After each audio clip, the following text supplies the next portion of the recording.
Hello and welcome. This is rooflemonger, my friends. Today we're talking Street Fighter 6, and today I want to talk about Alex specifically. Now, Alex, admittedly, he's a decent ways away. His listed release date is early spring 2026, which means, well, basically March. And Ingrid's not going to be not too much later, as she'll be late spring 2026. And of course, March is a good deals away. We're in November right now. But I figure we got to talk about this eventually at some point, so why not talk about it today? Alex in Street Fighter 6. Lots of people are very excited. We're coming off of Sea Viper, who was released not too long ago, and they did it. They pulled off Sea Viper. A lot of people are very happy with the character. The only weakness, if you want to give it anything, is it's still Sea Viper. She's still a super technical character, and she's not going to capture a large portion of the audience purely because of that. Alex is a little bit more of an everyman character, you know, humble grappler, big buttons. A wide portion of the audience can get down with something like that. And the thing is, how much of Alex's Alexness will translate over to Street Fighter 6? Some things seem a given, other things have to change because it just cannot work the way it's traditionally worked in other games. So that said, let's talk some Alex and how things might wind up. And after that, let's just talk about some of the presentation of Alex. So here we are in Street Fighter V, which is the most recent incarnation of Alex. And there's a couple Alex staples that are basically guaranteed to get in. So, say Flash Chop. Yeah, Flash Chop's going to be in there some way, some form, somehow, sure. How about Hyper Bomb? Yeah, we're going to have some sort of big command grab, right? Maybe it's not going to hurt as big as Zangief, nor should it, but he'll definitely be a command grab focused character. That's what a lot of people are looking forward to, because since the base roster came out, you know, Season 1, Season 2, there's been nobody with any real grappling ability. Maybe like, you know, a gimmicky command grab or two, but not a proper, I'm here to get up in your face and grab you. So Alex is definitely going to be doing that. I guess you could argue one of the scary things about Street Fighter 6 is the best grapplers in the game are the people with the good corner throw loops, right? It's not actually the people with the command grabs, but we'll see if that problem's ever addressed. We'll almost certainly see some version of his anti-air knee return, right? So the knee is a pretty big staple in his anti-aerial offense, and, you know, in later years also got added to just his general combo routing. It's a safe bet you're going to see this in some way, some form, somehow, especially because it'll be a defensive measure for him, as there's no way they're giving him like a traditional invincible reversal. At least, I guess, I don't know, but I don't think so, right? Grapplers generally don't get things like that. So chop, knee, grab, these are basically the givens, right? And also some form of the classic, you get your chop in, and then you can convert the chop into a grab, as that's another Alex staple. Now, some other staples I definitely think will be in the game. It's just, will they survive exactly how they've been? I'm talking slash elbow and the stomp. So in and of themselves, the moves are, I would label inoffensive. There's certainly nothing wrong with them other than their charge moves. So Street Fighter 6 definitely been removing charge, not across the board, but, you know, per character. The thing that helps him that it might remain the same is they are specifically charge backwards, forward kick, and charge down, up kick. So Street Fighter 6 in its current incarnation, because of modern controls, only allows for basically two charge moves. Everyone can have a back charge and a down charge, and that's it, that's all, right? And this is a back charge and a down charge, so they might exist as they stand. Now, given that they're charge moves, you would think, like maybe, you know, you space it correctly, you can be safe, but we'll see. There's definitely been a history of Alex and safety on the various elbows. So, I don't know. It'd be nice if it was like a spacing tool for him at least, but you all know how Honda's headbutt turned out, right? Anyways. However, since we're moving to Street Fighter 6, one thing that could be interesting, though, is Stomp. So Stomp, in Street Fighter 5, anyways, not so much Street Fighter 3, but Street Fighter 5, it doesn't hit cross-up. In Street Fighter 3, it can hit cross-up, and I think it should be able to hit cross-up again, because Street Fighter 6, we have the Omniversal Parry, and just like, say, Honda's Butt Slam, a head stomp would become parry bait, right? Maybe if it can cross up, you make it only one of them can cross up, and then you make it a bit slower to compensate, just so it'd be that much easier to perfect parry if you do see it coming. But it is food for thought to give it a bit more utility than it currently has. So that's a few things that are probably going to be the same, and a few things that might change up. I hope they don't change up and just let charge characters keep charge, all right? Charge is already a dying art form as it is. Please don't make even less of it. Thank you. Now, that said, there is something that actually has to change. Because one of the core things about Alex, and this is going back to his Street Fighter 3 incarnation as well, is Alex is really good at building a stun bar in comparison to the average character. He has stuff like his stun gun headbutts, and they add a lot more stun than a regular move does. In Street Fighter 3 as well, he has a super that just stuns you, right? Or conversely, like say a flash shot, like we do have the grab option, sure. In Street Fighter 3, he also had like a sleeper option, right? And it would just rapidly raise your stun gauge a lot more than a regular move would.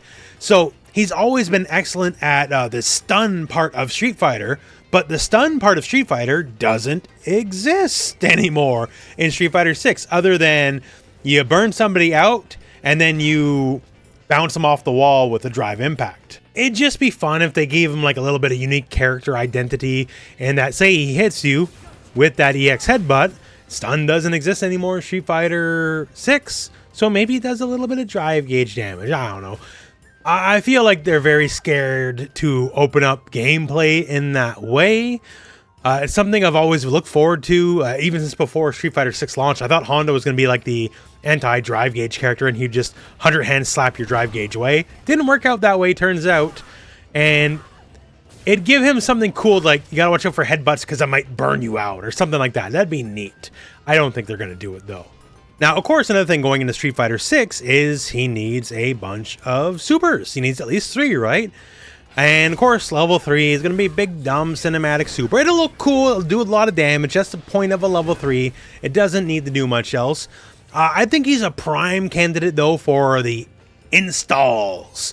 So now we have Mai and Sea Viper both had level 1 install supers, and already existing a bunch of characters had a level 2 install. And yo, he's all warmed up, baby. Like, he's a prime character to have an install. Like, one of the coolest aspects of his kit was his V skill in Street Fighter 5, because you just go, shake your shoulder, I'm all warmed up, and then your next hit would be a hard hit, which was basically a guaranteed crush counter.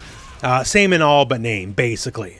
And then he takes some of his more iconic normals, like the Big Boot, and then all of a sudden, Big Boot comes a combo starter in and of itself, which was fantastic. It'd certainly be something if you say entered level 2, he's all warmed up, nothing happens, and you just have that little install bar, and then for the duration of that install bar, every hit's a punish counter no matter what. That would make him terrifying. At bare minimum, you could always fish for like jab, punish counter combos, so you can always go like jab into medium, and it would always work, and your general combo ability would go up, and I'm sure you'll have the Big Boot or something like it, right? And then that just comes fishing in neutral a lot more scary. Like, I feel I Am All Warmed Up is definitely one of the most iconic parts of his Street Fighter 5 incarnation, and that's absolutely something they should carry forward. Certainly more interesting than like just giving the big wind up unblockable. Like that, I'm not going to say, he didn't have fun with it, but that's something that could stay in Street Fighter 5, at least to me. Either that, or they could potentially get a little interesting going with his other V skill, the Overchain. Let him cancel specials into specials, which is always an interesting concept, right? And it's not normal in Street Fighter for the most part. And for the other super, be it level 1 or level 2, probably just something wrestling related, and actually we're going to talk about more of that in a moment here. I definitely would like to see Flying DDT return in some way, some form, or maybe even just graduate back to a regular special move. That'd be interesting. So there's lots of things we can do gameplay-wise, right? Now, to go back to the beginning here, the trailer bit, the wrestling presentation of Alex. Alex is a pro wrestler, but he can definitely be a bit more wrestling, if you get my drift. I'm a lifelong wrestling fan, unfortunately, so it's something I always think about.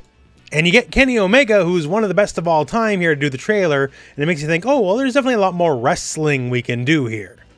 Like, if you just take the default Alex look, there's nothing about this that says pro wrestler. And to be fair, though, he did use a good amount of wrestling moves. Like, hey, the chop. The chop's a huge part of wrestling. It's like a core fundamental building block of wrestling. That's good. Germans had their core fundamental part here. Power bombs. Maybe people don't jump 10 feet in the air, but we do got power bombs. We do got all sorts of, like, you know, float over DDTs. Like, he's got a good wrestling move set. Now, compare that to Zangief. Zangief always had like a good wrestling look with the trunks. So nothing more to argue there. And even more wrestling appropriate comes Street Fighter 6. And then Street Fighter 6 fixed his biggest problem in that Zangief barely had any actual wrestling moves. Like, he looked a bit like a wrestler, sure, but he didn't do much actual wrestling, right? And now he's like full of wrestling moves. That's great. So maybe give Alex a few more proper wrestling moves, and we'll talk about that in a second, but make him a bit more like a wrestler. And actually, I think they're addressing this a bit here. Like, for one, he's wearing elbow pads now, good. But he also sort of looks like a knockoff Bullet Club member now, which is a good thing because that's more wrestling appropriate. And there's nothing wrong with being a knockoff Bullet Club member, considering the concept of the Bullet Club is literally just to be knockoffs to begin with. So Alex needs to go out there, sell some t-shirts, and give me the Too Sweet brother. And since we're here, we need to go full circle on this, right? So Kenny Omega is the actor in the live action video for the DLC. He has a famous move of his own called the V-Trigger. Yes, named after Street Fighter V. He's a Street Fighter fan. And I think it's time for Alex to inherit the V-Trigger. Don't call it V-Trigger because that'll just be really confusing for everyone involved. But the running flying knee, yeah, I think maybe that could be like Alex's level 1 super or something like that. So that's just some thoughts on Alex as a whole, you know, where he's been, where he's going, what's going to change up. I feel there's a lot of prime real estate for Alex to do something a little bit different. Like, have big buttons, have chop, have your power bomb, sure, but, you know, get a little inventive with it. And I think that'd be change positive. You know, for Sagat, there was some change, and some people view Sagat's changes as changes negative.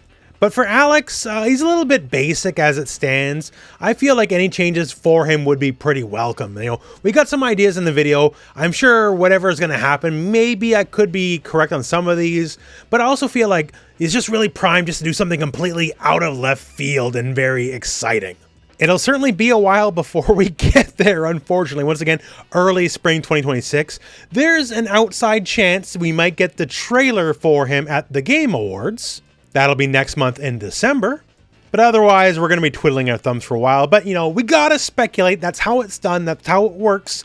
And we got to do it at some point. So why not now? So that all said, that's some ideas I have on just everything Alex related going into Street Fighter 6. If you got any ideas for yourself, I would love to hear them. Post them in the comments below. Just if anything in the end, I just want them to see him really hyper-focus on proper wrestling again. They did great with Zangief. Have Alex lean even more into wrestling, and you'll have me as a happy camper. That all said though, my friends, that's it for me, and that's it for the video. So, thank you very much for watching. Hope this video has found you well, and go out and play some Street Fighter.